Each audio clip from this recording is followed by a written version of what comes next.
I am quite confident that I am not alone when I say social media often can be freaking exhausting. The idea of keeping up with trends sounds equivalent to nails on a chalkboard to me. I want to find that beautiful flow state in the studio with no screens, no technology, and just a happy, magical Zen space. The last thing I want to do is worry about doing some ridiculous dance or keeping track of whatever new song is trending or creating a transition in a video. What the heck is that? However, at the same time, I know that there is a huge opportunity on social media. After all, Instagram alone has 2 billion, with a B, 2 billion users. So it would be a little bit foolish of me to completely ignore it. But how the heck do we do this? Well, my friends, enter Allie Mason, a data-based marketing strategist who understands that us solopreneurs and small independent businesses don't necessarily have the time or the desire to be spending all of our time keeping up with the ever-changing world of social media. And even Allie's own account, @thatAllieMason, shows that she practices what she preaches. After all, my story with Allie is a perfect example of what I think we all want for our businesses from social media. Because a couple of years ago, I was introduced to Allie by Sula with Golden Ratio Clayworks, who was on this podcast. I started following her on Instagram, and by doing so, got to know her approach to what she teaches, her values, and frankly, as you'll soon find out, her humor. After a few months, I was definitely hooked and drinking the Allie Mason Kool-Aid. And about a year or so later, I hired Allie for a one-time audit and strategy session.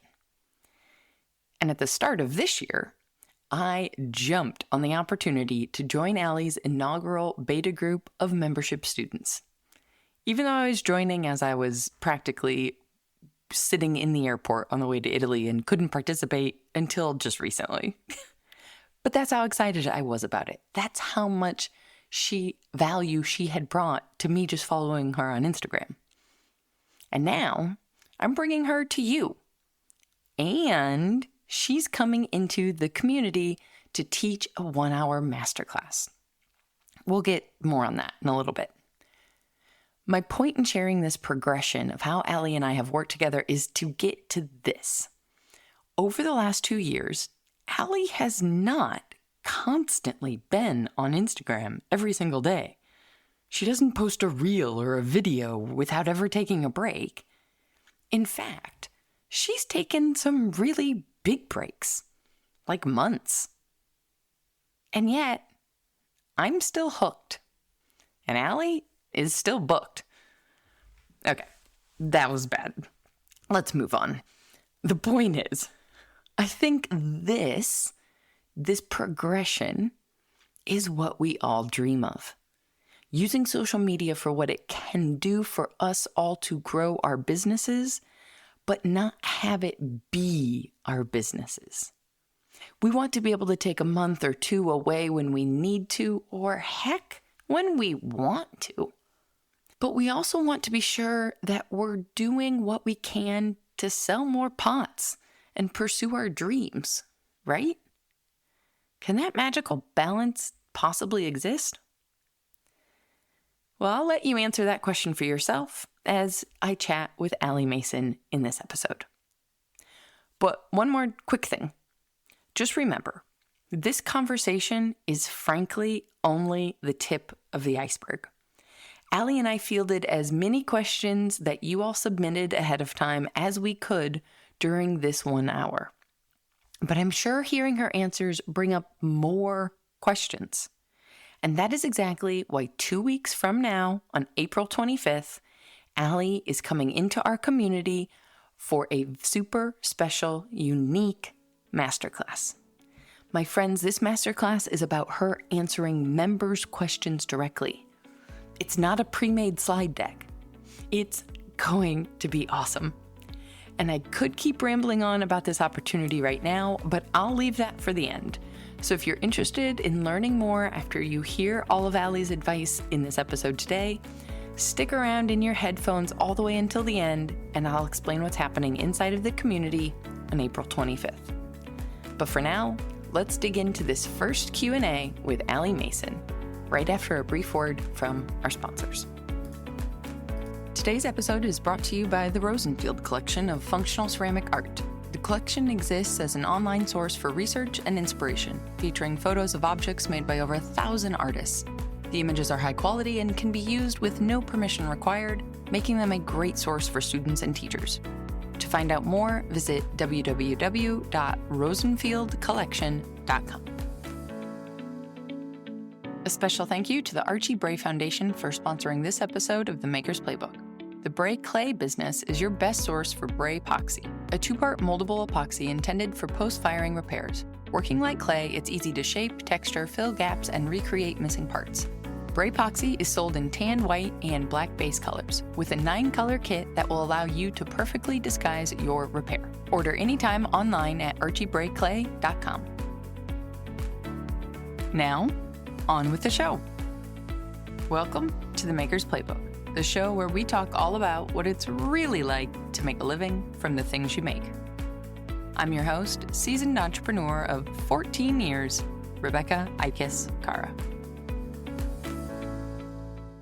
Oh my goodness. I have no transition and no segue, but to say, hey, Allie, welcome Hi. to the podcast. Thanks. One of these days when I have more bandwidth, so, in 10 years or something, I really want to place little Easter eggs at the end of podcast episodes for the goofy stuff that when we're just testing sound and making sure technology works that gets recorded. Mm-hmm. I just want to plop those at the end. Yeah. Someday. Today's not that day, so don't worry. Not that day. Yes. Anywho, for people who don't know who I'm talking to, let me back up on that. I am fairly confident that I was originally introduced to you through the beautiful Sula of Golden Ratio Clayworks, because she has followed your savvy marketing and strategy work. And then I saw her share something. I feel like you just need to learn how to make pots already, actually. I really do. Honestly, it's been on my dream list, my bucket list of crafty things that I would like to try. Well, I know some people on the West Coast, so we'll do an intro after this. Yeah. But before I get ahead of myself and people are like, wait, why are you talking to someone who doesn't make pots? How would you introduce yourself? I would introduce myself as a social media strategist and social media manager who has worked with a lot of makers, creators, entrepreneurs, personal brands, and celebrities. This has been what I've been doing for over 10 years now, going on year 11. And it's what I love. One of my favorite things about working with makers is how much heart they put into the work that they do. And I think that is where our Venn diagrams really overlap. We have a lot of different skills otherwise. But yeah, that is where we definitely have crossover. Totally. What I noticed right away and what I love so much and has me drinking all the Kool-Aid that you put out into the world is that you understand reality, for lack of a better way of putting you're not just pumping out. There's so many things that people can follow that are here's this trending sound, you better make a reel with it right now if you want to go. Here's this trend, here's this. That's not what you're doing. No. You're hey, what's your actual phase in business, in life? What's reality for you and how can we work within that? But you might say that in a different, more elegant way than I just put that. I think that's pretty good. Yeah, you did a great job. Which, correct me if I'm wrong, but some of that comes from you had a far more analytical data background before you got specific into the data of social media, right? Yeah, I formerly was a research and statistical officer for the government of Alberta when I was living in Edmonton, where I was working in the consumer protection department. And so I did a lot of research and statistical support for essentially the decisions that were being made at a legislative level, why we're implementing certain legislation over others or the type of legislation we were writing, and recommending it based on what I was seeing in the data. And that was, my most recent introduction. But then before that, my actual bachelor's is in anthropology, and I focused mostly on archaeology. And in that world, you also need to run stats for things like presence absence surveys, or even doing correlative data for different dig sites and things like that. So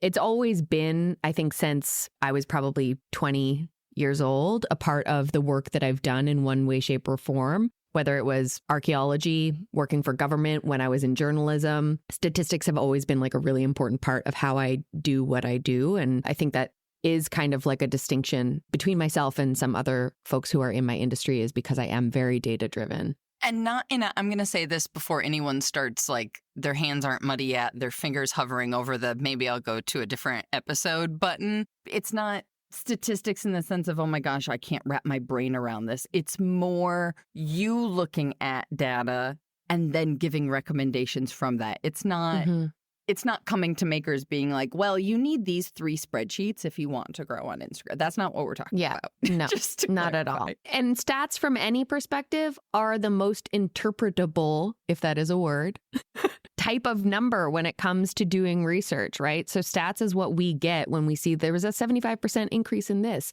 That's because somebody ran statistics, right? It's like that is the most easily digestible form of data analysis. And so what I think is so important is once people get over kind of the fear of the numbers, the fear of the data, I don't even go into my insights, that kind of resistance, you actually, once it's like knowing how to fix a car. Once you know what's underneath the hood and you understand what hose and what fan and what belt are supposed to be doing which things, it makes it a lot easier to have your car run smoothly. And Instagram is no different. Once you are in there in the data and you start understanding, oh, okay, that means this and this means this other thing. And actually, if I see this number go up, but then this other number also goes up, then that actually means it's the same. Then you start drawing all of these kinds of conclusions for yourself, and it makes it a lot easier for you to really be empowered and make decisions based on what's actually working, not what Instagram is like, hey, this post is doing better than 80% of your posts. Those seem so arbitrary to me sometimes. I'm just like, did you just pick one out of a hat? I don't know. How does this work? 100%. Because also sometimes it's like, yeah, that post is doing better because I didn't post for 2 weeks because I was sick or tired or at a conference or on vacation or intentionally took a break. So of course the first post I posted in 2 months is doing better than 80%. Right. People haven't seen me for age. Yeah. Context matters. The thing that always cracks me up is this post is doing 75% better than your usual post. You should boost it. I'm like, but you just told me it's doing better.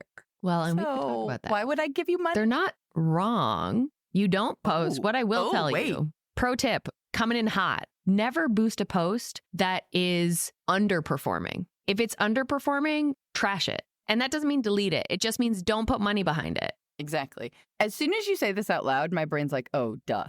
Which is the experience I have a lot of the times when you and I sit down and have a conversation. Just yes, period. There's no way to soften that, guys. Okay, since we're getting into the pro tips, we do have a lot of questions from our community members. People have heard me talking about this. So I'm just going to go straight there before we lose track of time, because I think there's going to be so many nuggets that come from this. Mm-hmm. So just to give a little overarching where we're going here so everybody knows, I've broken these up a little bit into a getting started category that I'm going to ask first. And then I think there is a very big category that's maybe not big in this number of questions, but big in the emotional weight, which is burnout on social media. And then the third category is just quick hits to me, practical, what I imagine you're just going to be like, I forget what other shows rapid fire, the 30-second hot seats. Rapid fire. There's the phrase. That's what I was trying to think of. So that's where we're going on this journey. And Antonio starts out with, I almost feel like this is a slightly impossible question, but I'm really looking forward to seeing what your answer is. He is saying, let's say you haven't started any efforts around branding, around marketing, anything. Your goals are super broad. You're still figuring out, what the heck, where you're going with this crazy life of making a living from the things we make. But you understand that a degree of recognition on the internet is helpful.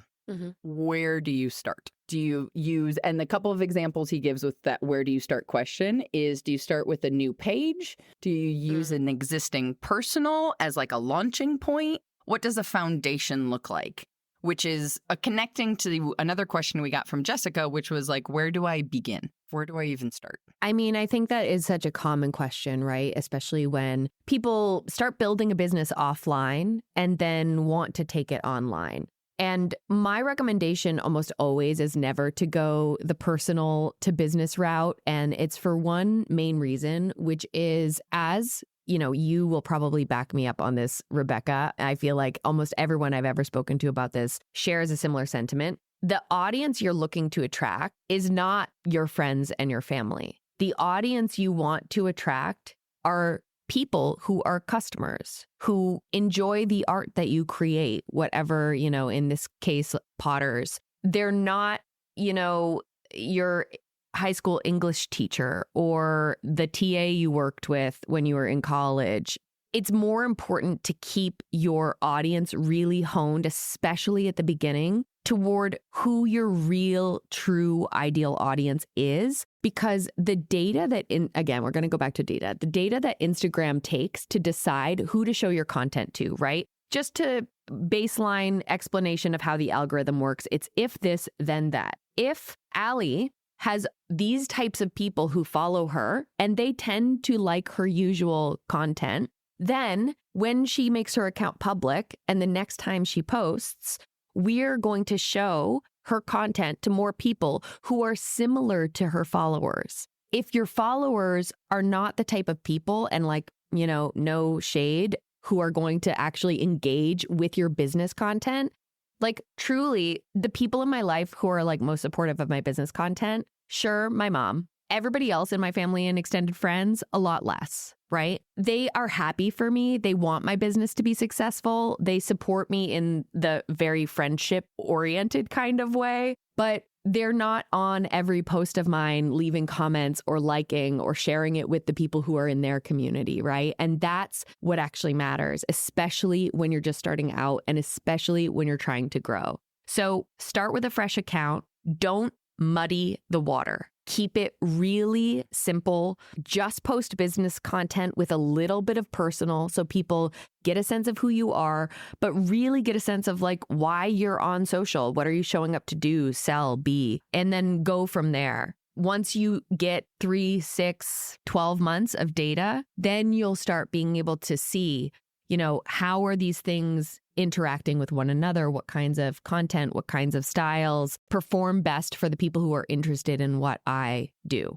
I just thought of a direct example of you. So you and I have never actually met in real life, but when you share the gems that you share on Instagram, I'm forever posting those in stories, linking them in our community, talking about them with other makers, which is a direct business audience to business audience. Mm-hmm. On the flip side, when you're talking about the ways in which our family and friends support us, that's in real life support. I don't know your favorite, maybe I could think about it. I wouldn't know what to order you for lunch and surprise you with a delivery. Mm-hmm. But your best friend presumably is going to be able to do that for you. That's the kind of support that we're talking about between those audiences. That's where my brain went, at least. Exactly. I almost said I don't know your favorite coffee, but I think I could figure that out because that is a personal thing that you share. That I share often on social. Yeah. And I think one of the things I just want to note is how tempting it is, especially if you have a few hundred followers already, to start with your personal account, right? You think, oh, well, this is going to give me some authority. It's going to show that I'm already a little bit established. It's going to help me so that I don't have to start from zero. But quite frankly, often it slows you down in the long run. And that's going to be true, especially if that number is higher. So I want you to think about it this way. It's like you have scales, 2 scales, right? If you start with a personal account, then this side of the scale is going to start much higher than the other side, which is your business content. You need to work to essentially equalize the audience so that the same number of people who are following you for business are following you for personal, and then you need to surpass that. But if the information Instagram has right now is these are the type of people who like this person's content, then it's going to keep showing content to more people like this. Whereas if you just started here on both, maybe some of your family and friends opt in to follow you, maybe they don't. But you're going to grow much faster because it's going to be so much clearer that these are your people, not these. So for the person, this is my own added question now. For the person who's hearing this who has already started their personal account and maybe, or has already started with using their personal account and is hearing this and maybe they're 2 or 3 years in going, oh, crap, really? Yeah. Mm-hmm. I'm not sure if the recommendation from you would then be scrap it, start over, as opposed to start, pruning the, I was trying to think of like a non-aggressive.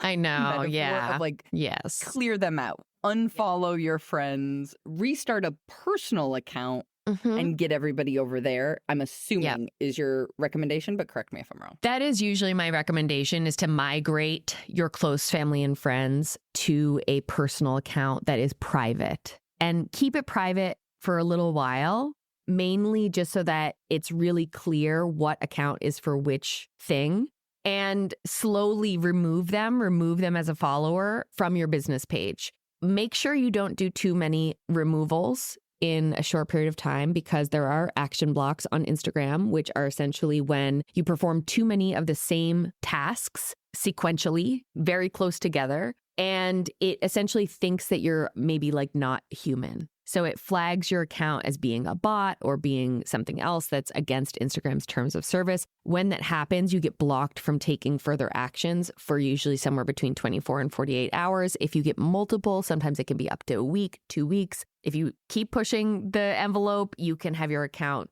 disabled or deactivated permanently. So you just want to be really careful. I usually don't remove any more than, say, 20 to 40 a day. And I try to do it in 2 little spurts. So maybe once in the morning for 10 minutes or so, I'll go through and I'll remove some people, or maybe even less than 10 minutes, like 2 or 3 minutes. And then once later on in the day. Cool. This segues beautifully, actually, into Jenna's question, which was asking about separating out different audiences and whether or not she should have different Instagram pages for each audience. Now, she's got a follow-up question, which I think answers the question I was going to add to this, which is if her target audience is radically different. If her target audience is not other potters, but consumers of pottery, and I just finished reading the rest of the question, so maybe it's not quite, she's asking if it's beneficial to show process videos of a product being made if you're not trying to attract. I think this is also because pottery is such a hot subject in like the social sphere right now, like it's so popular. Yeah. I'm adding my own 2 cents onto Jenna's question, which is to say it's really easy to attract other potters right now. I mean, we do buy each other's pots, so that can work. But if you're not interested in teaching, or if you're not interested in that audience per se being your ideal audience, that's not necessarily helping you. So back to Jenna's original question is talking about that decision between separating products. Where's the line in whether or not you need completely separate accounts? Products from education, is that the question? I think her first question is more about separate product lines, like distinctly different styles, distinctly different audiences, like maybe direct to consumer versus wholesale. I don't think direct to consumer versus wholesale, the account makes a difference. In fact, I can think of offhand even people within my space who are working with some of the biggest brands in the world. They don't have a direct to other brands account, even though they work with like the little guys, right? Same for me. I will work with some bigger brands, but they don't become a separate audience. It's not a different skill set. It's not a different product. even if it's a different audience. Sometimes our audience is just bigger than what we think it is, right? And that might not be your number one kind of income level or revenue stream, but they're going to find you in the same way. And separating it only really matters if the messaging is so dramatically different. But to me, something like that, say you're going, direct to consumer versus to commercial sales, that's simply just adding a PS. PS, we are available for commercial orders. Or you have a highlight that says commercial orders or D2C, D2B. Like whatever the lingo is that actually will convey it to the person who you're trying to reach. If they know that that means them, great. If they don't, then you need to find a way to convey it better so that they do. If it's a different product line or an incredibly different style, I also don't really think it makes a huge difference. I actually think that it's kind of presumptuous to think that our current audience would not also like something we made in a different style. I see, I follow a lot of potters. I am a fan of pottery. I collect pottery because I often share it on my Instagram story. And I think the pottery that I've gotten often from the same potters, the same, different pieces from the same potter, they look dramatically different sometimes. That doesn't mean that I don't want to see that content. And sometimes, it's really cool. Like all of a sudden I'll see something from a potter that I've never seen before. And maybe they won't even say what it is. I remember there's this one person I follow from back in Prince Edward Island, which is close to where I'm from. It's where my best friend lives. And he posted something and I thought it was those little egg holders, for soft boiled eggs where you chop the top off and stick toast in. And I was like, are those egg holders? And I was ready to buy. I've never seen them on his page before. I was like, I'm about to get some egg holders. And then he was like, no, I think they were little tasting glasses for liqueurs or something like that, right? And I was digestive. Yeah, I was like, they should be egg holders. You'd be like, but can I fit an egg in Exactly. it? He did clarify. He was like, I don't think that they're the right size for eggs. I know, exactly. I was upset. I also feel like it only works outside of the United States for them to be egg holders because only people I know with other cultural influences really even use them. I've never seen an American who isn't also, I lived in France for 2 years, or my mom is French and my dad is American, whatever. Then I see egg holders. But I'm just the number of people I feel like who are going to be like, what the hell is an egg holder? Listen, the market is hot. It's ready. America needs egg holders. Especially if you can also put a digestive in it at night. It's a breakfast to dinner item. So multifunctional. I mean, I'm thinking of a whiskey sour right now because not that a digestive cup works for a whiskey sour, but I'm like, there's egg in that. Why not? Yeah, why not? A little crossover. Oh my God, I love it. I love it. I had a segue question of what actually, let's just clarify since we mentioned if it was education and products. Then would you might consider it. Is that a big enough divide? But it also depends on where your audience split is now, right? Because say, for example, I think Jenna, one of her specific questions was sharing process videos. Mm-hmm. I think as a customer and as an appreciator of pottery, I love seeing process videos. There's nothing more satisfying than watching somebody lay into a big wet pile of clay and seeing what comes out. Don't tell me you've gone. I was like, Allie, if you've gone down the shirtless pottery route, we're going to need some words off. We're not going to talk about that. No, I'm kidding. I thought better of you, Allie. I'm kidding. No, you should see my Explore page. There's no shirtless potters on my Explore page. It's mostly just dolphins and memes and baby animals and things like that. But what happens often, even if we're not necessarily sharing education, right? I think of a process video as being something that is educational for our customer about what goes into how we create our art, right? You don't have to I'm not saying film a time lapse and post the entire thing front to back. I'm thinking about clips. You have a couple seconds of you doing the thing where you're basically massaging the clay at the beginning. You have a couple of seconds where you're cutting to different stages of the creation process. You know, the little wire that you slide underneath, you put it on the shelf, you put it in the kiln. Like, I want to see all that. I like seeing all of that. It's very cool. It's a cool process for me. I like glazing. So neat. All very interesting to me. But regardless of whether or not you post that kind of content, if you are building an audience and people perceive you to be successful, you are going to attract other people who do what you do. It's just the nature of the business. It doesn't matter if you are actually posting stuff that is meant for those people or if it's educational or not. Sometimes it's people wanting to network. Sometimes it's people being just admirers of the work that you create. Sometimes it is people looking to kind of see if they can glean part of your process from your content so that they can, you know, add it to their own. But you can't really stop that from happening. The only thing you could do is like actually remove those people when they follow you. But I don't think that it should control whether or not you share process videos, because I think of that as like being behind the scenes stuff. It's kind of like your VIP content. It's great to attract new people because that kind of stuff falls into the like satisfying video category, which is the same reason why I keep getting sucked into videos watching people clean really dirty rugs and like trimming horse hooves. I have no interest in either of those things, but they're so satisfying to watch in the same way that watching people create pottery is. There's just something so tactile and like satisfying about it. You're just like, wow, look at that transformation. There was a blob of clay and now it's a vase, you know, or a vase, as some people in America say. We say vase. I had no idea that horse hooves were a current satisfying category. They are. Well, livestock in general, to be honest. Sometimes it's cows. Sometimes it's cows. That's true. I was going to say, I know cows are like, especially Highland cows, like that's a whole thing, but I digress. Yeah.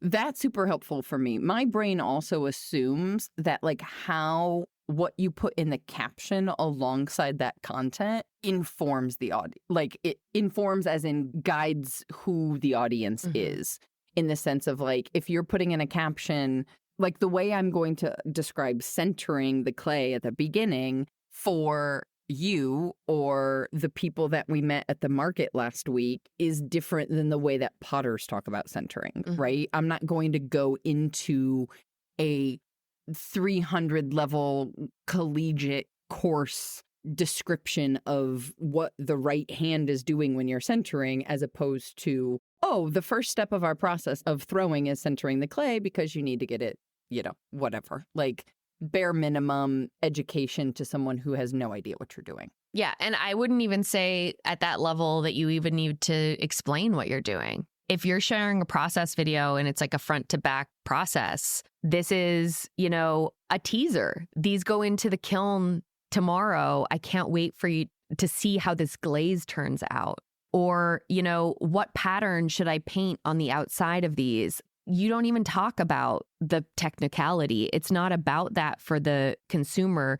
It's about seeing you in action, seeing you creating the thing that they are eventually going to buy and have in their home. Because at that point, it has become a relationship, right?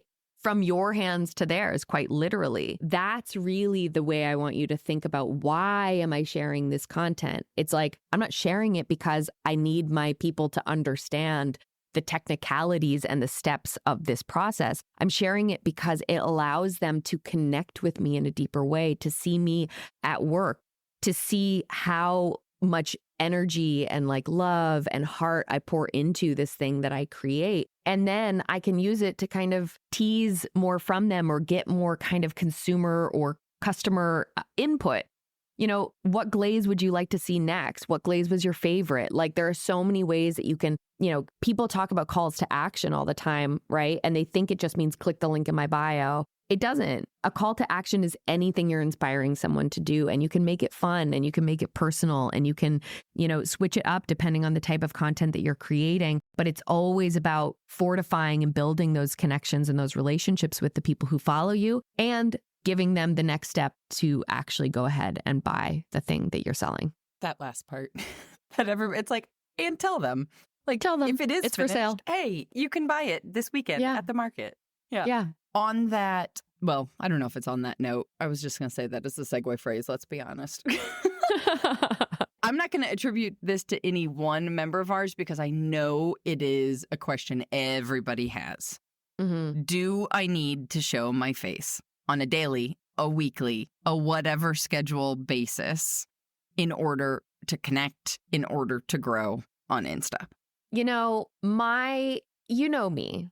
I hear a question like this and I want to ask a question in return, which is, why don't you want to show your face on Instagram? What's preventing you from feeling good about showing up and being there? Because quite frankly, this is a way I talk about social media all the time. Social media is not different than real life. If we are craftspeople selling at a flea market, if we're selling at a brick and mortar that, we're a guest artist, or if we have our own shop, right? People can come into our place of business and buy directly from us. Are you going to go out with a paper bag on your head? What's happening there that makes you feel like you don't want to show up visibly in your full personhood, where connecting with people face to face, me being able to see your eyes, me being able to see your demeanor makes it so much easier for me to build that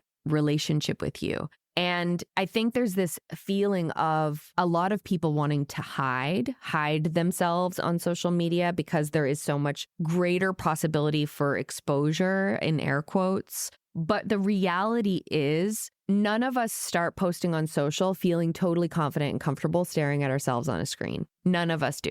I say this to clients a lot, and Amen. I mean it with the utmost Amen. love, but not liking watching yourself on video does not make you special. It makes you so totally normal. And I, even with a background in journalism, even being very, I love performance. I love making people laugh. I love being with people and, kind of getting attention in certain ways. I want people to understand that even for me, who went to school for this, who can teach on stages, who has taught in front of 300 people, I still did not like watching myself on video when I first started. When I was going through my journalism program, I used to constantly volunteer to be the video editor. Why? Because I didn't like seeing myself on camera. Yep. The number of people who say oh my gosh, I love the podcast. I would love to do something like that, but I hate the sound of my own voice. And I'm like, what makes you think that it's literally it's scientifically proven. Yeah. I don't enjoy listening to my voice. No. I've just now done it for 2 years. Enough times that you've been fine. I always tell people, you don't have to love it ever. Now I'm listening to another person. Exactly. You don't ever have to love watching yourself on video, listening to your own voice. But I really challenge the people who are resistant to showing up to at least hate it a little bit less. Just start hating it 1% less. That's all I'm asking. It's not a big ask. And it's, if you can hate it 1% less, even on a weekly basis, because you just keep showing up and doing it and you become more comfortable with it because of the exposure to it, then that is going to get you so much further than asking the question, how do I not show up? Or how do I show up as little as possible? That's not the answer here, especially not on social, and especially when you're someone who is an artist. It's we're not in the days, sadly, anymore of patroning the arts, right? I'm not just a royal who's going to be summon the potters, bring me 100 new pots in this glaze. It doesn't happen anymore. But it might be a good thing, what with the whole hierarchy of socioeconomic groups. That part for sure. But I mean, what is actually happening is that the arts are just not being funded. That's my problem, right? I think when we that would be a time when you wouldn't have to show up because there would be people with power and money who can fund your art because they love it. And that would work. If you're not in that position, if you're just like everybody else, then yeah, you got to keep showing up. And if you're not showing up at least a couple of times a week, it's going to be really hard for people to connect with you on a personal level. Is it possible? Sure. Is it likely? Less so. And that was the thing. That was my follow-up question, was that it's not that it's impossible, it's just harder. Mm-hmm. So it's harder. Would you rather, because I look at, there's a potter, a lot of people are going to know Joe at Old Forge almost never shows his face. However, what Joe does is put a lot of time and effort into deep quality blog posts that he then takes and makes into well-designed, truncated infographics that take more time, in my opinion, than it takes me to open up the camera in my office by myself and for 90 seconds talk to the camera on a story. And it doesn't even have to be 90 seconds, right? Whatever it is. Right. That's the beauty of it. And it's just, and Joe's doing great. Joe's doing better than I am on social media. So no dig whatsoever. But the work, you're just trading, I guess the point I'm trying to make, and I want your opinion on, is you're going to trade one thing for another. 100%. Right? Yeah. Like, he also posts every single day, and I don't, because I think I can connect faster twice a week with my face than 5 times a week without it. Yeah. And every audience is different. It depends on what you're doing. And honestly, your audience is probably a little bit different than his. So the way that we show up has to also interact and talk to the way we feel authentically about how we want to show up and do business. If not showing up on camera is just coming from a place of not liking watching yourself on video, feeling uncomfortable, filming selfies, talking to a camera with nobody else there, then that's not, to me, a good enough reason to not create video content. If there is some moral or ethical or, values-driven reason why video content and showing up on video is not for you, if you're actually, for XYZ reasons, this is against my ethics as a person, sure. I will never tell someone that they should disregard their own personal values, ethics, and morals to make something happen on social media. There is always a way around it. But to your point, it will take more time and energy because creating graphics in that style to make up for the fact that you're not showing up on video in that way takes much more time. And then on top of that, what you're sharing in Instagram stories is now going to change, right? Because Instagram stories are kind of the place where people go to connect with people in their real life. It's like the relic of Snapchat, right? Obviously Snapchat still exists. It's not like Snapchat has gone out of business, but that's where stories came from ideologically, conceptually, was from Snapchat. And so that was sharing in the moment, real life stuff. That's why we think about it in that specific way. So bearing all of that in mind, if you're willing to sacrifice more time, have it take a little bit longer to grow, sure. If not, get out there and just start challenging yourself to keep creating. I would just my 2 cents of the challenging yourself side of it, finding the version of it that you can be comfortable with. If people really dig into the content I'm putting out there, you're almost always going to see this background because I'm almost always in my office, which is a bedroom, a spare room where I can shut the door. I'm not even doing this in front of Francesco because the idea of doing this in front of anyone else makes me so uncomfortable. I'm not doing the thing where somebody's walking down the sidewalk of New York City talking to their phone. I cannot imagine what that would... It makes my skin crawl, but I can do it on a little cell phone tripod on my desk with no one around me to pay attention to. I found that space for myself. There are levels.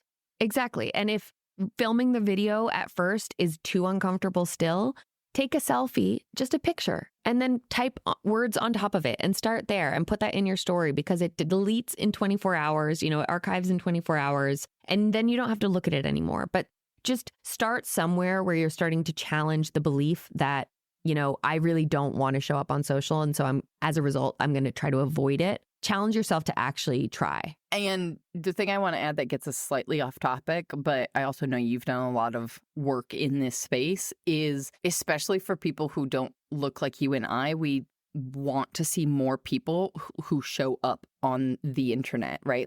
I'm just thinking about a conversation I had with Christina Batiste of Juniper Clay, who was saying it wasn't till 2020 that she put her face online to show who the artist was because she realized there was power in someone understanding that as a Black woman, she made these pots and that is important. We need more people than 90-pound blonde girls who surf to show up on the internet. Yeah. Sorry, no offense to the 90-pound blonde girls. Like, No, you're great too. Yeah, there's a place for everyone, but there is certainly not representation happening that actually reflects the diverse makeup of a lot of the industries and the people who run them, right? And so that is the point. The point is show up as you so that other people can see, oh, this is actually who this person is. I had no idea. You know, I presented at Craftcation last week and I was talking to people about even putting your name somewhere in your profile. It's like, how are people going to DM you and know what to call you if you don't have your name somewhere in there, if you just have your business name, right? So those little personalizations that allow someone to connect with you on a deeper relational level are really important when it comes to selling on social media and not feeling super sleazy about it. Which I think answers the next question, but I want to mention it anyways in case you have anything you want to add. Mm-hmm. There's two questions to me that are like the side of the same coin or the piece of the same pie, whatever phrase we want to use.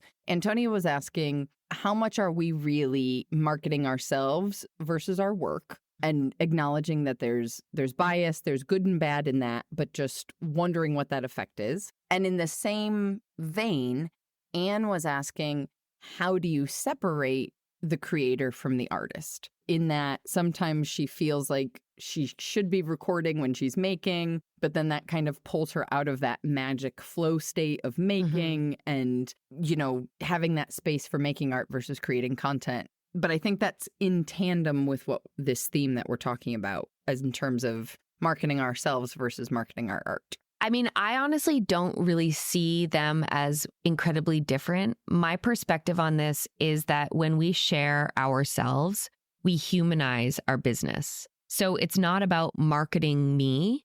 It's about humanizing the thing I sell. This is not just a machine popping out pots.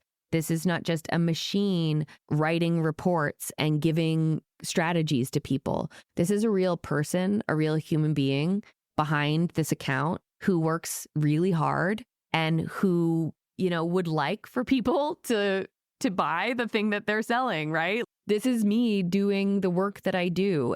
Often what I end up finding is when people perceive it as marketing themselves versus marketing their business, with that comes a level of like performing oneself. And that's not the idea that I want people to get here. I want people to think of it as when I share things about me showing up, not even necessarily me making pots, right? Anything, my favorite coffee order, me going on a nature walk, me doing something unrelated, right? Where I get inspiration from. Those things allow people to connect with us on a deeper relational level. It's not about marketing. It's not about manipulating. It's about showing up and being a real person, a real human being who runs a business. And as a result, what you share and how much of it is going to depend on you.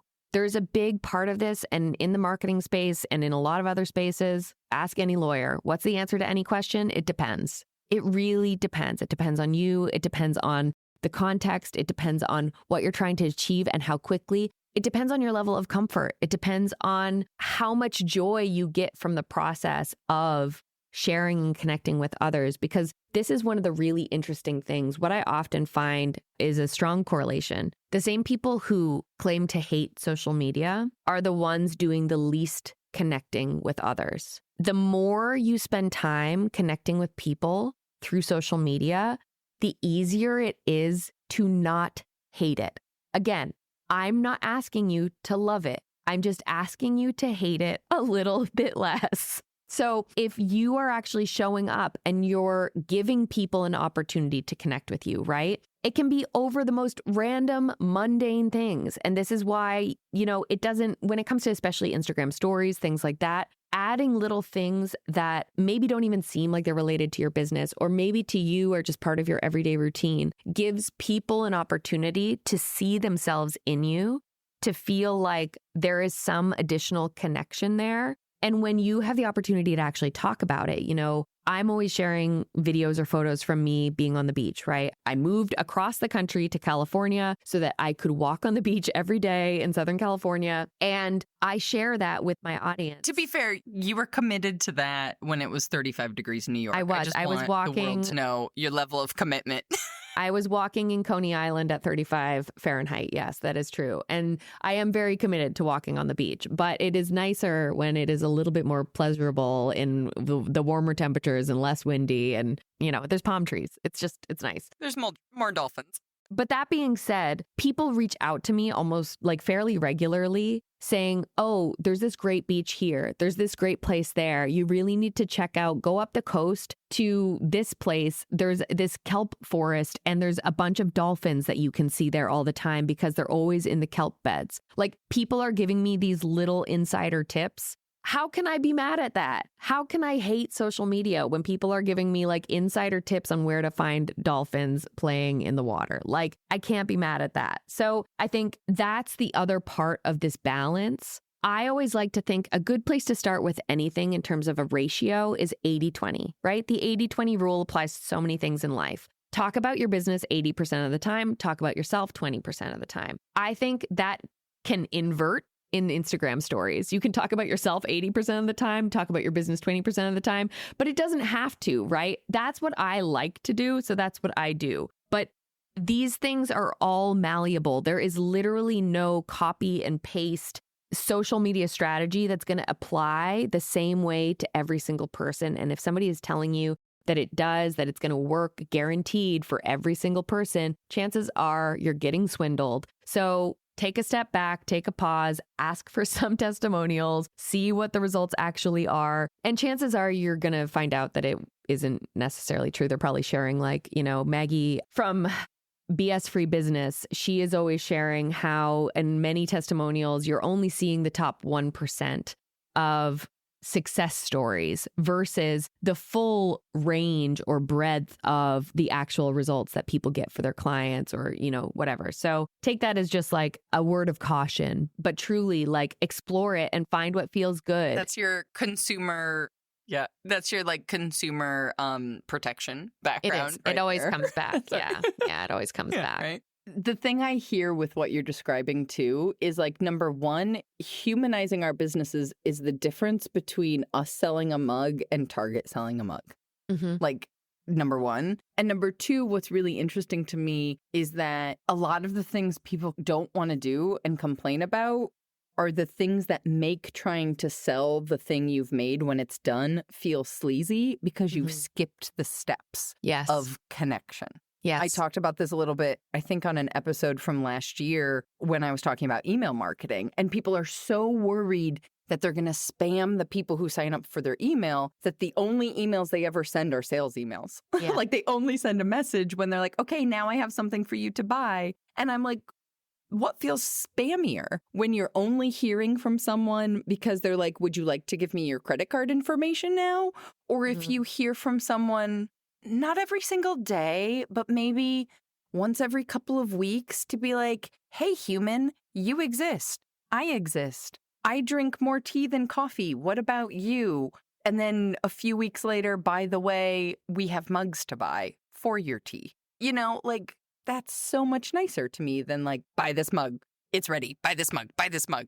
And then silence. Yeah. I mean, I talk a lot in my work about what I call the social selling staircase, which is essentially the foundation of what you need to build to climb to the sale without feeling like you're selling your soul, right? So many people, and I think especially people who are in artistic kind of industries are usually not in them because they saw a big dollar sign at the end of the tunnel, right? They are doing it because it's something that is deep in their soul, that they feel in their heart, that they're so connected to, that was somehow transformative for them, that is meaningful, all of these great things. But ultimately, we all want to get to that sale. And if we skip this, little process, which is the foundation, the very first step is relationship building. The second step is building trust. The third step is building authority. So being the person that authority not in power, coercion. Authority is being the person somebody thinks of when they think, I want to buy that. I'm ready for that. I just got paid. I want to spend money. That's what authority is being the person that comes top of mind to those people. All of that is built on your content strategy, creating content that's valuable, that improves the quality of life for your audience, that helps them understand who you are, what you do, why you do it, and what makes your pots special, right? What makes you and the product you have special. And that is the foundational work that so many people skip. They think that they can just post the content and say, links in my bio, and it's done. And quite frankly, when you start getting that negative feedback loop of, oh, well, I posted the stuff and I'm still not selling. I, posted every day for the last month and I didn't increase my sales. They're still the same. That's when you start getting demoralized. That's when you start hitting burnout. But if you're not doing those other steps, it's not going to come as easily. It's going to be prolonged. 100%, because I experienced that. I have this, interesting perspective now of like where I tapped out, like where I plateaued, where I was getting stuck all the time when all I was doing was trying to promote my photography services and events and weddings. And now seeing the like growth and excitement and everything of what the Maker's Playbook has done in the last 3 years is so much different than what I was doing with wedding photography. And if I think about the differences in approaches, number one, I found you in the last 3 years. But number two is like that connection and that humanity is there that wasn't necessarily there in the same way, which is ironic to say considering like that was the most emotional. Like, what would be more human than documenting these huge life moments? But I digress. That was just me rambling. We should maybe just cut that later. I want to get to some of these quick hits, rapid fire, hot seat, whatever phrase we're using before we run out of your time. Mini chat. I love that Jenna asked this question because I hadn't even thought of it, and I love it. If people don't know what I'm talking about, mini chat is like the thing that when you see somebody post that says, comment mug below and I'll DM you my email sign-up list or whatever. It's the system that automates all of that. We're noticing that people are seeing that a lot more these days and potentially getting annoyed by it. So is there a better way to utilize an application like that that's not repeatedly saying, comment this word below and you'll get it? Or is that just the way it works? And that's just the way it works. Yeah. And honestly, I think my question is like, who is getting annoyed? Is it the person asking the question? Because there is a lack of understanding of how the product works in the question itself. So, if you don't know how something like this works, then yeah, maybe it does feel a little bit annoying, right? But when you understand it needs a trigger, the keyword is the trigger for the automation. The automation fires, it sends the link. Then it's like, oh, okay, well, that's just what's going on. I just scroll past them. Like, it's just not really a big deal for me. I also think of those as being primarily sales and conversion posts. So I don't agree with using ManyChat on every single post you share. There should be some where you are having different calls to action, right? Like maybe it's not go to the link in my bio anymore because ManyChat does convert higher than asking people to take 3 or 4 taps to get from your post to your profile, to your link tree, to the actual product they want to, and that's a lot of work for a person on social media, given, the attention spans of today. So if this is a shortcut that helps people get sales because it hand delivers a link directly to a product or directly to an opt-in for a newsletter, why am I annoyed by that as a business owner is the better question. And maybe follow-up question, why am I not using it?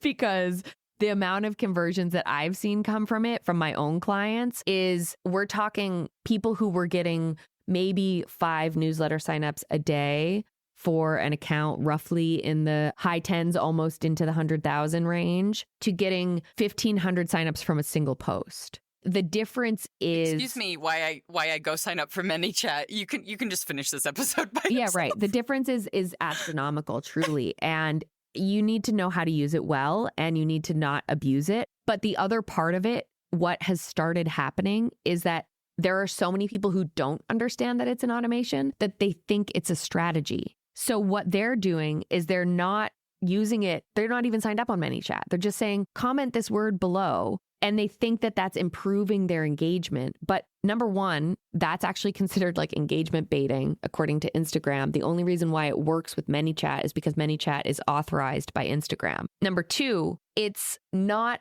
actually achieving a means to an end, because when somebody else taps into the comments to see what are other people saying that this has gotten so many comments, they're just going to see the word, and they're going to opt out and they're going to leave, instead of what usually happens when a post gets a ton of organic comments, which is people want to read the comments because usually they're funny or people are saying really interesting or thoughtful things. And so you lose people and you actually lower your video watch rate or your kind of user retention rate on any post, because people are just going to exit out and maybe even exit the app. So, I think paying attention to the call to action, is it just saying comment this word below, or is it saying comment this word below and I'll DM you a link? That differentiates between who is using it to automate and who's using it just for engagement. And one thing I just wanted to point out that you said at the beginning of that is that is a conversion focused post.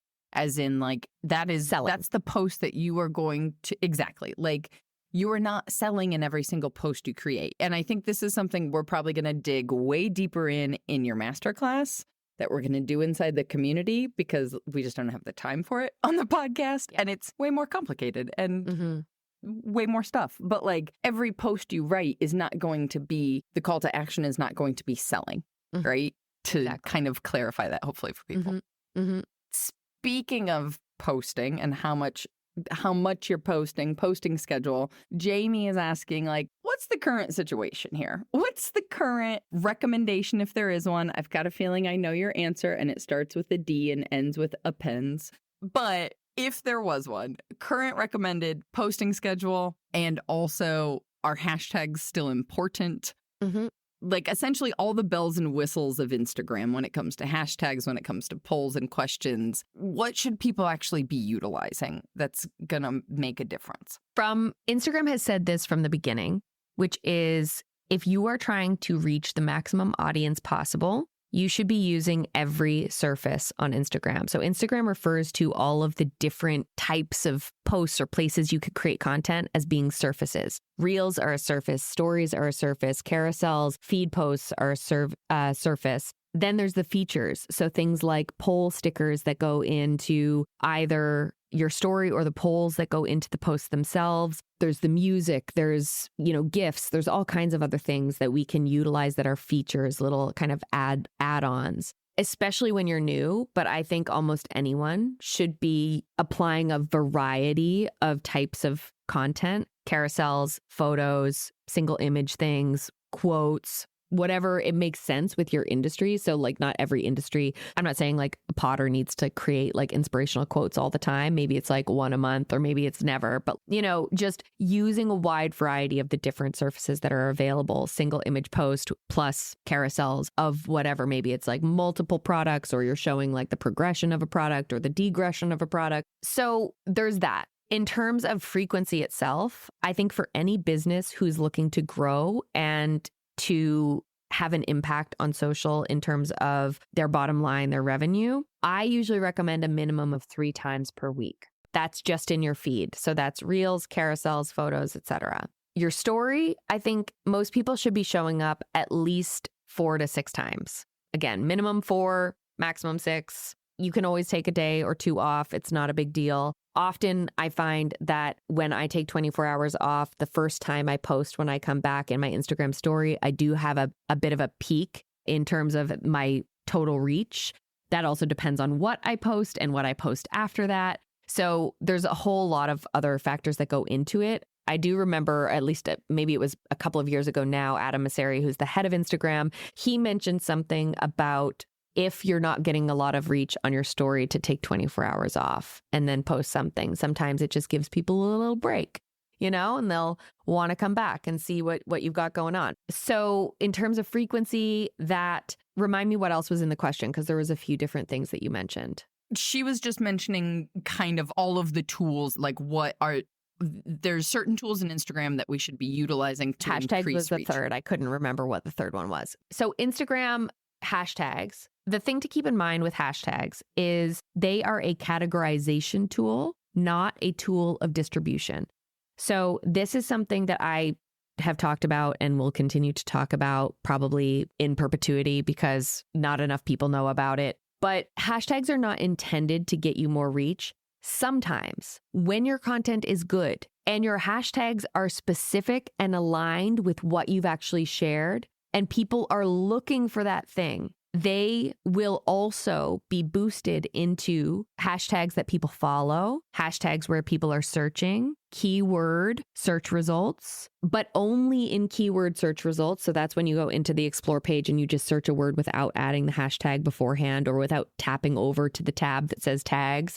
Your content won't show up as a keyword search if you don't put your hashtags in your caption. If you put them in the first comment, they won't show up there. It won't be categorized properly if you don't put them in your caption, and you put them in the first comment. So make sure when you're adding hashtags, the things to remember is you don't need as many, but if you can get more and have them be very specific and not super generic, like say, for example, something in this industry would just be like hashtag ceramics, way too general. Hashtag ceramic mug, hashtag ceramicist, hashtag woman-owned ceramics, hashtag whatever, right? The more specific you kind of create a string of keywords, the more specific you can get, the better those hashtags are going to perform. And the more easily Instagram will categorize your content and show it to the right people. That's really what I want you to think about. Is it's less about, okay, if I use all of these hashtags, I'm going to get so much more reach. No, it's about if I use these hashtags and the content is good, then when Instagram shows it to people, it's going to show it to the right people. And if those people react positively to it,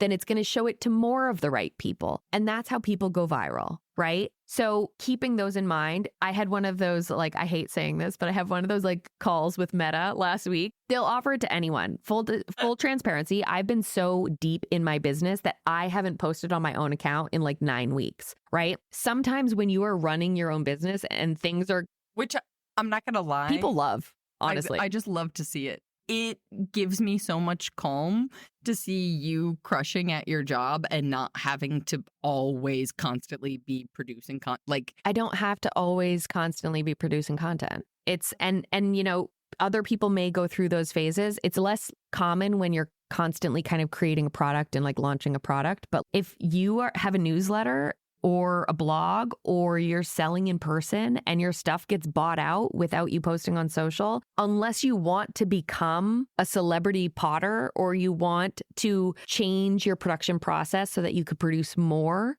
it doesn't make sense for you to be on social and expand in that way. I had somebody ask at that same conference last week, how do I stay small on social? I said, well, you can't really guarantee it in the same way I can't guarantee you're going to go viral. Sometimes things get out of control and small businesses can suffer as a result of that, right?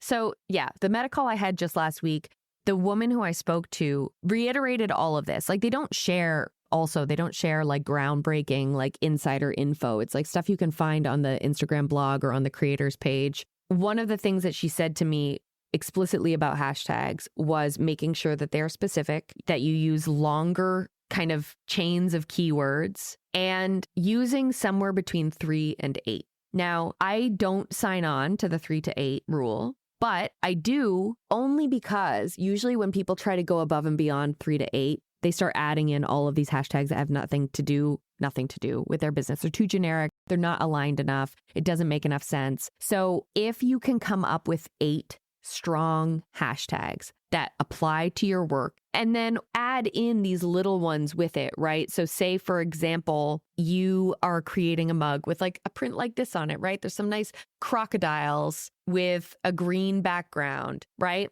I would maybe circumstantially that one piece of content be doing hashtag crocodile mug, hashtag croc print, hashtag animal print, hashtag animal print mug, even better. Animal print is probably too generic. But like getting really specific with the way that we use the hashtags and making them specific to that piece of content. So some creators, if they're always creating the same thing, same glaze, same patterns, same, you can use the same hashtags. But if you are someone who is creating a variety of different aesthetics, or you're posting about a variety of different topics, then your hashtags should reflect that. My brain immediately just went to like croc, not crocs. Like, I feel like funny hashtags are just there for humor and not for actual strategy. But Yeah. I just want somebody to use croc, not crocs. There we go. That's my story. Yeah. Last, we have pushed on your time. So I want you to just give me your like one hit favorites on this and not what I know will be the default, which is like robust strategic response. Okay.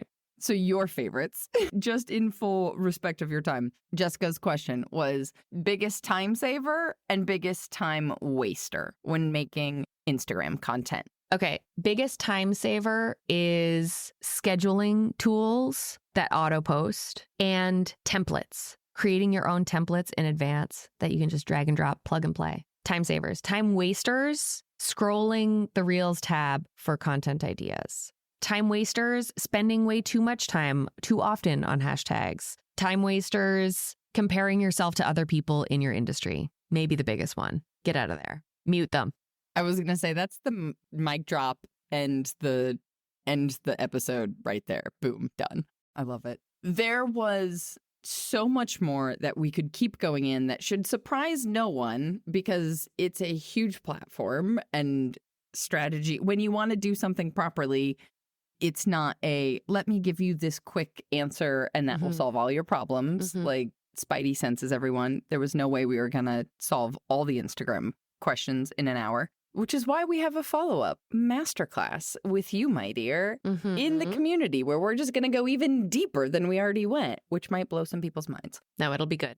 Until that moment, if people want to connect with you online, if they want to see more of these hot tips that you've got coming at them to keep us all sane and actually like see improvement, see traction, see momentum without losing our minds. It's a beautiful thing. Where can they come find you?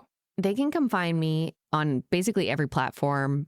I don't really post on X anymore because it is a hellscape, but that Allie Mason, ThatAllieMason. You can find me pretty much everywhere. You can also go to somethinggreatersocial.com or thatalliemason.com to find out ways to work with me. And honestly, just stay for the lulls. Come for the strategy, stay for the lulls. That's my intro to if you don't follow me yet, that's what you're going to get. Francesca's most recent favorite phrase, like American slang, is that tracks. That tracks. Like, yeah, yes, tracks. Yeah. that tracks. Mm-hmm. Also, since people can't see us and this is audio only, for anyone who is fighting the good fight with trying to come to peace with your curls, I feel like following Allie online is just generally a good, like I've gotten really far in the past year because of our relationship. Yeah, girl liberation. I love it. Yeah. Oh my gosh. I love it so much. Was there something we didn't talk about that you want to make sure someone hears come out of your mouth before this interview is over? Yeah, I think I would like to address some of like the hack content that people see because I get that question so often. One thing that I would love for people to keep in mind is usually when you see a video saying that you need to do X, Y, or Z in order to get reach, right? So I always use the analogy of, for those, this is going to date me and you, but for those of us who were conscious and aware in the 90s, I remember there was 15-minute abs, and then there was 10-minute abs, and then there was 9-minute abs, and then there was 8-minute abs, and it went all the way down. There was 4-minute abs. And I was like, what? I feel like that is what has happened with Reels, where every so often we get a different length of time that people are saying is like the number to hit. No, it needs to be 7 seconds with this much text on it. No, it needs to be 5 seconds. No, it needs to be 9 seconds. No, it needs to be 15 seconds. Now it's 30 seconds. Instagram is pushing this. TikTok is pushing that. Consider the source. Look at what they're selling. If there's somebody who is essentially trying to make money off of a course or, something else like that it's like where are they getting this information from? If they can't show you with receipts what drove them to be able to make this inference, if they have an N of 1, right, which is like talking about stats, if I have one data point as an example of why something works, that will not hold up in any sort of research standard. Right? I need multiple data points from multiple different accounts. If it's one person just giving data on their own stuff and they're a marketer, forget it. Forget it.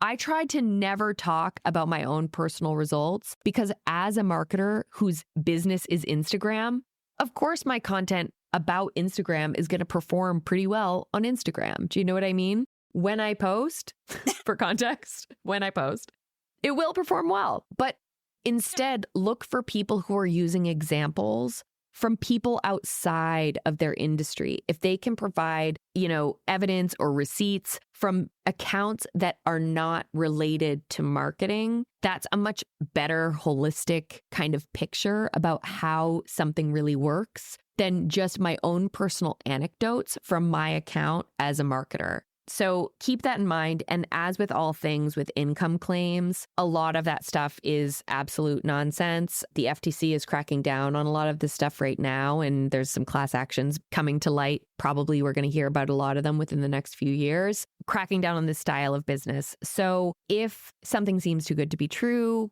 as the old adage goes, it probably is. Just check in with yourself. Find somebody, it doesn't have to be me. Find somebody like me who at least is not just going to give you a cookie cutter response for absolutely everything, and begin to cultivate your own ability to discern and think for yourself. And that's going to be your best, again, protection. I always go back to consumer protection. It's going to be your best protection as a business owner who consumes business content on social media.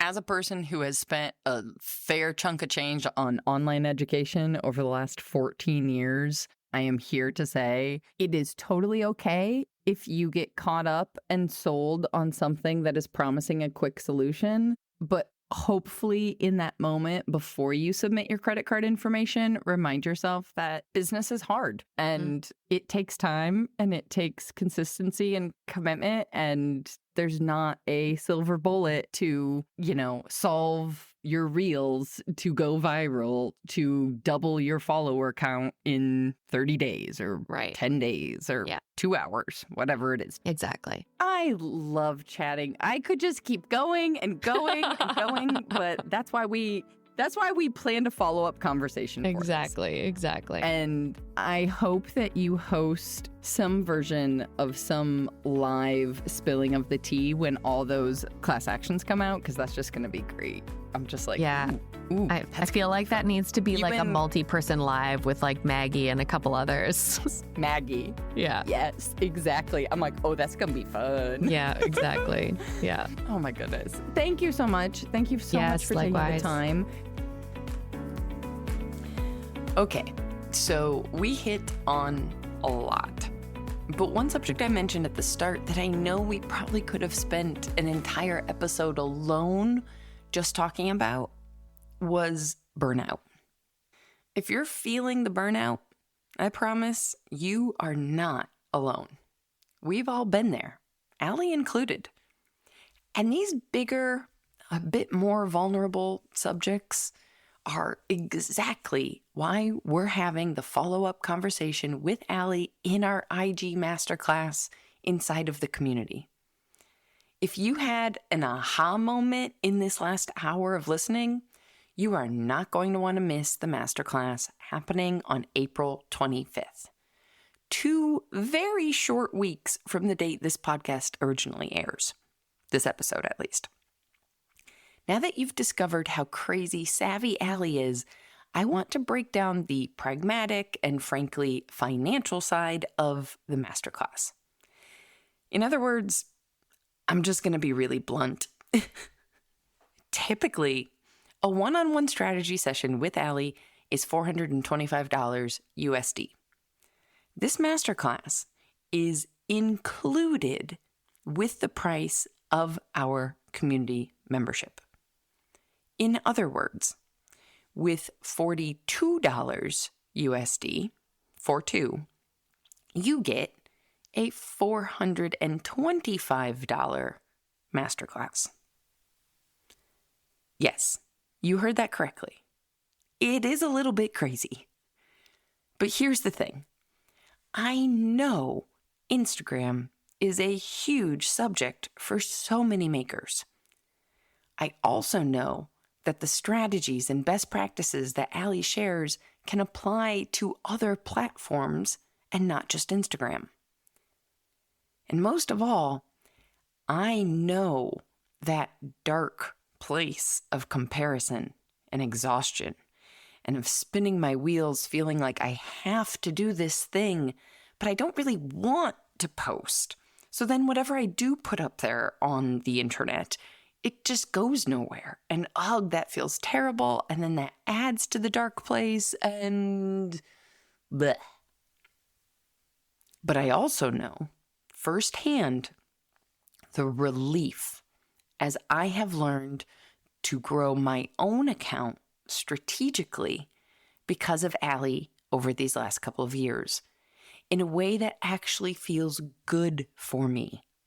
It actually feels sustainable now and manageable and honest and authentic to how I want to show up in the world, either in real life or digitally. And I really want that feeling for all of us. If you don't want to be on Instagram every single day of your life for the rest of your career, you don't have to. And I know that Allie is one of the best people out there to show you how to avoid that while also still being a smart and savvy business owner. So, April 25th, 2024. 13 very short days from the day that this episode airs, and maybe even less time, depending on when you're listening to this episode. The masterclass is happening inside of the community only. So yes, you do have to come join the community.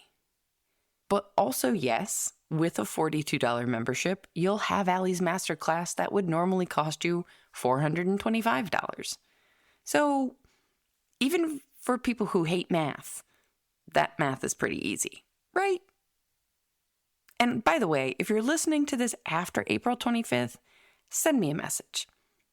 Because yes, also, the masterclass will be recorded for our community members. We absolutely have members from all over the world, and it is impossible to find a single time that works for everyone. I know that Rhiannon might not want to get up at 6 a.m. in Sydney to join. Although now that I say that, knowing Rhiannon, she probably is totally going to be there. Anyway, I'm rambling now. To come join an incredibly wonderful group of fellow makers supporting each other in figuring out how to make a living from the things we make inside of the community and gain access to Allie's live IG Masterclass on April 25th while you're at it. Because while I did just say there's going to be recording, if you are listening to this over the span of these next 13 days, the benefit of coming in now is that you get your questions answered. The recording is just going to be the recording. Allie's not going to be in there every day. Anyway, I digress. Come visit makersplaybook.com/community to sign up. I think once you see all of the other perks of membership on that page, this is probably going to be a no-brainer. But of course, if you do have any questions at all, don't hesitate to ask them. You know where to find me. At the Maker's Playbook on Instagram, or for good old regular email, hello@makers-playbook.com. But one more time, to come join us for this masterclass in 13 very short days, you're going to want to go to makersplaybook.com/community. This episode was made possible in part thanks to our sponsors. Today's episode is brought to you by the Rosenfield collection of functional ceramic art. The collection exists as an online source for research and inspiration, featuring photos of objects made by over 1,000 artists. The images are high quality and can be used with no permission required, making them a great source for students and teachers. To find out more, visit www.rosenfieldcollection.com. A special thank you to the Archie Bray Foundation for sponsoring this episode of The Maker's Playbook. The Bray Clay business is your best source for Bray epoxy, a 2-part moldable epoxy intended for post-firing repairs. Working like clay, it's easy to shape, texture, fill gaps, and recreate missing parts. Bray epoxy is sold in tan, white, and black base colors, with a 9-color kit that will allow you to perfectly disguise your repair. Order anytime online at archiebrayclay.com. Audio post-production of this podcast is made possible by help from Christy Kotzfan, with promotional material assistance from Queenie Maliki. The Maker's Playbook podcast is recorded on the original homelands of the Potawatomi, Ho-Chunk, and Menominee people, where the people of Wisconsin's sovereign Anishinaabe, Ho-Chunk, Menominee, Oneida, and Mohican nations remain present. Until next time, my friends, go get back to making your dreams a reality. Because together, we've got this.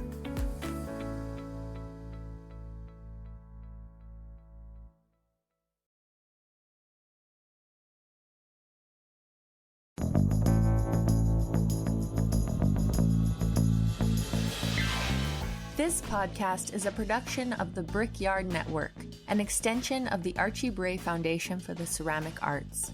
To find out more about our lineup of ceramic podcasts, visit brickyardnetwork.org.